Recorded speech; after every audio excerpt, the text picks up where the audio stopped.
पाणी सोडले आता घरात घुसायला लागले पाणी तिथं आणि पाठी दिसते नाही का स्लम एरिया.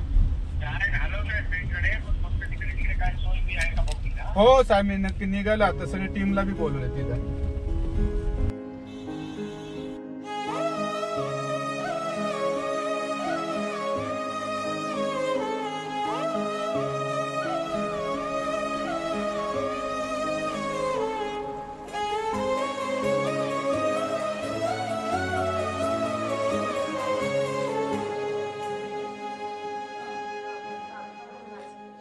रख रख त्या रानातून थोडं पुढं जाऊ गड्या, पाऊल थकलं नाही गड्या, पाऊल थकलं नाही.